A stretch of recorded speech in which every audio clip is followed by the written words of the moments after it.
Hi, this is Ryan from Cannabis.com. A few things that I want to talk about. This is inspired by Ron Paul. I love the man. I'm glad he ran. I supported Nader for about 8 years, and there was just nobody that was stepping up that had the beliefs that I synchronized with. Nader seemed to be consistent on all of his issues. We may have disagreed on things, about certain, social policies. However, he was more libertarian and more consistent than any of the other candidates for those 8 years. So I stood by Nader until 2008. And in 2008, I split my support a little bit. I gave more creed to the National Initiative for Democracy, which was proposed by Mike Gravel and supported by Ralph Nader. This year, I'm going balls out for Ron Paul. He ran in 2008, and I was just kind of leery because he was Republican, and most of the Republicans out there I did not agree with, but he supports things that I agree with. There's one example I want to give, and then I'm going to play a speech of his, but there's an example here of, let's just look at this, these two different House bills, House resolutions in Congress. One of them is H.R. 1983, States Medical Marijuana Patient Protection Act. Now, this looks like it's all good and fine and dandy, but if you read the fine print, you're going to see that what it's calling for is rescheduling cannabis. What that means is more government control. The DEA, essentially controls the product. They stamp, each and every baggie of marijuana that goes out. They give a drug RX number to it, and the people who sell it, first of all, it's manufactured by Big Pharma. And secondly, it's sold by licensed pharmacists. There's no exceptions to any of the drugs in the Controlled Substances Act, Schedule 2 through 5. It just doesn't happen. You just look up the Controlled Substances Act. You can look it up on Wikipedia, and you can look up all the drugs that are in there, and then you can see what the truth of the matter is. And mom and pop dispensaries will no longer be in business under a rescheduling process. Now, look what it says here. No later than 12 months after the date of enactment of this act, the administrator of the Drug Enforcement Administration, based upon the recommendation of the National Academy of Sciences, issue a notice proposed rulemaking for the rescheduling of marijuana within the Controlled Substances Act, which shall include a recommendation to list marijuana as other than Schedule 1 or Schedule 2. Now, that doesn't say that they can't schedule it in Schedule 2 or 1. It just says that it shall be reviewed by the National Academy of Sciences and proposed rulemaking for rescheduling in these two schedules. But that does give it to Big Pharma. That does not keep it with the people, with mom and pa or anything like that. It gives it to Big Pharma. Now, if you look at what Ron Paul does support, he did not become a co-sponsor of this, by the way. This was proposed by Barney Frank, who proposed H.R. 2306. And in H.R. 2306, Ron Paul did become a co-sponsor, but in H.R. 1983, Ron Paul did not become a co-sponsor. Now, H.R. 2306 goes with the libertarian ideals that Ron Paul says that he believes in. And this is to remove the federal government from cannabis prohibition entirely and then give it to the states. Now, that's why, first of all, I support Ron Paul on this matter as well as others. It's a very libertarian ideal. Secondly, that's why I support initiatives on the state level, because once they decriminalize it or remove prohibition in the federal level, then the states are obligated to then make a decision on whether they keep it legal or prohibited. And so we do need to work on it on a state level. But this H.R. 2306, I say, take a good look at it. It is the best form of federal liberty in cannabis ever proposed. Now, there's people out there that I don't support because they are going for something like Initiative 502 in Washington, which endorses more prohibitions on driving and prohibits anybody under the age of 21 to drive with any cannabis, even the smallest trace of cannabis in their system. I can't support that. That's absolutely backwards to me as far as liberty is concerned.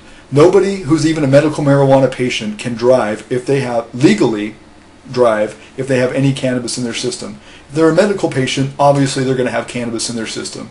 If they get in the car and drive, they're automatically breaking the law. Now, whether they get caught or not is a different situation, but under Initiative 502, they can they will be required to give a blood test if they're suspected of cannabis impairment. And that means a trip to jail, do not pass go, do not collect $200. They take your blood and either you bail out or wait in jail till your test results come back.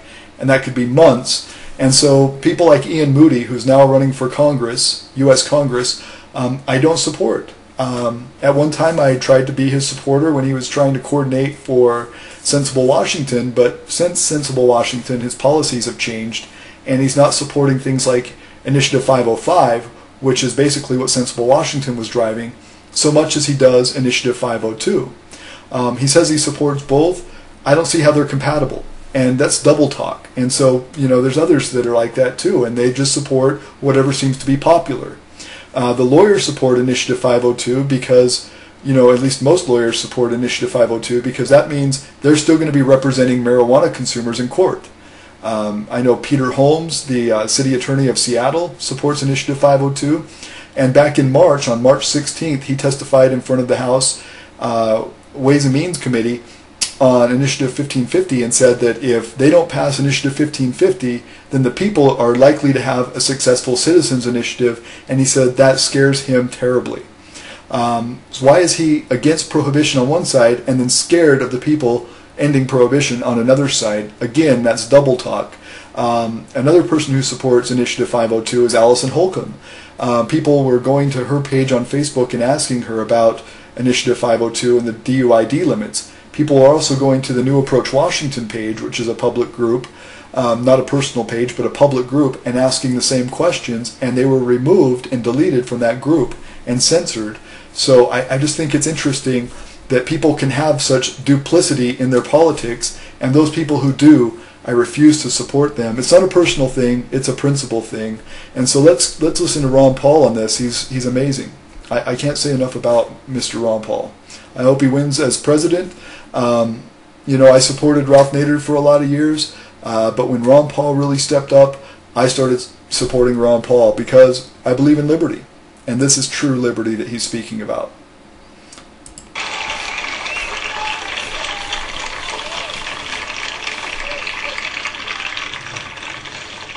I'd like to talk a little bit about the state of the Republic. The state of the Republic, if you're in Washington, D.C., and you look at what's happening, and if you look at what Washington, D.C. is doing to you and your friends and your neighbors and family, I would say that it looks like the Republic's in bad shape. But if you want to look for some positive things, if you look at the number of people who have opened their eyes, have decided to look at what's going on, especially the young people of this country, who not only are interested in their personal liberties, they have an interest in economic liberty, and they're very interested in doing something about getting rid of the Federal Reserve System.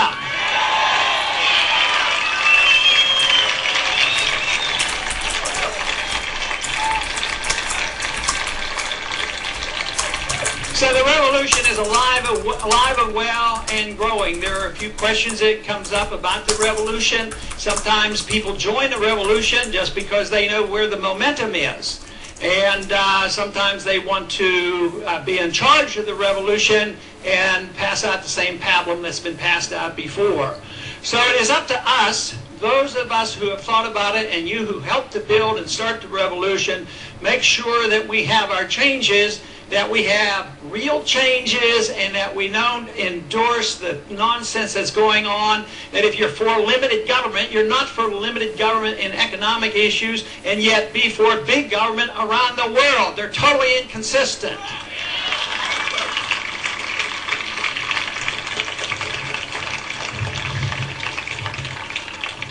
We have to face up now with wars overseas, the wars against the people, wars on drugs, wars on drugs, and the whole bit. It's endless, and it's always a threat to our liberty and confiscates what is happening. You know, the whole problem, I think, so often is language. Because I have never heard of a congresswoman or a congressman go to their district and say, you know what? I really believe in big government. I really believe in raising your taxes. I really believe in printing money endlessly so we have inflation. They never do that. Most candidates go and they talk our language. and it can be a little bit annoying because sometimes they're believed. But our job is to make sure that we know what they really have done in the past and what they really believe, because words aren't worth much if they don't stand behind them, and I think that is our job.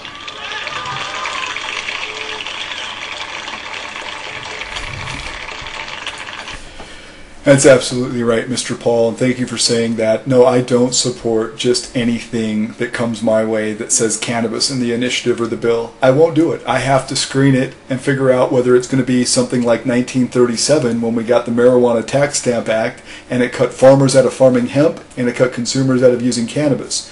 1937 Marijuana Tax Stamp Act looked like it was good for raising taxes and looked like it was good for farmers. In the end, it created prohibition of cannabis. I won't support something that looks good, but in the fine details is absolutely negative for liberty. If it's for liberty and positive for liberty and, you know, meets the scrutiny and filtration of liberty, then I'll take it. If it looks like prohibition in disguise, just like the 1937 Marijuana Tax Stamp Act, then I'm going to reject it. And I'll call people out, just like Ron Paul says, and make them accountable for their actions in the past, present, and future.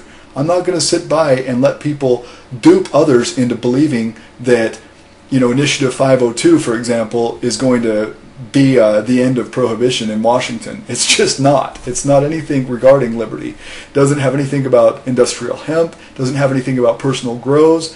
It only legalizes an ounce for personal use, but that's only if you're over the age of 21 and don't want to drive your car anymore. And if you do drive your car and you've been consuming cannabis, 5 nanograms is such a tiny limit, which is something we learned from Colorado this year, and they rejected the same limit. Even Claire Levi, the sponsor of that initiative or that bill in Colorado, I think it was HR 1284, she said that limit was too strict. After, you know, proposing it, she learned better and found out that limit was way too strict. And so, you know, if it's going to be something that's like Initiative 502 or SB 5073 or something that's negative for our liberty, I won't support it. Unlike other activists, I never supported SB 5073. Now with SB 5073, we see that serving one patient at any given time is gone from state law. We see that the doctor-patient relationship is complicated because previous to SB 5073, doctors had no penalties. They were exclusively protected by the law against prosecution. Now they are not exclusively protective, and they have a lot more criteria to follow. And they you know, rejected the dispensaries too, which was the biggest part of why people were supporting it. Well, now we know that the government is tricky. I've always known that, and I've watched the politics happen all along, and, you know, watched SB 5615 and the commentary there, and I watched Peter Holmes say that he does not want to see the people pass an initiative to legalize cannabis, while at the same time saying he doesn't agree with prohibition. These people are liars. They want power, they want clout, they want to be politicians, and if they want all that, but they don't want liberty, then I'll call them out. And that's what everybody's obligated to do if you care anything about your liberty. So check out the difference between HR 2306 and HR 1983. You'll see some stark differences there and some very tricky little clauses in HR 1983. And then look at the differences between Initiative 502 in Washington and Initiative 505 in Washington. Huge differences there as well. Stand firm in your liberty. That's all I ask. Peace. I don't think we can get very far unless we talk about the role of government. That's where we have to start. The Founding Fathers understood rather clearly what the role of government ought to be. And they believed in the way they talked and wrote and wrote the Constitution was they believed that the purpose of government was to protect liberty. That was the purpose. It wasn't there to regulate our lives. It wasn't there to police the world. It wasn't there to tell everybody how to spend their money and what they have to take into their bodies. They were there to protect liberty. The Constitution, if you read it carefully, it's so clear. It has nothing to do with restraining peaceful activity of individuals. Nothing.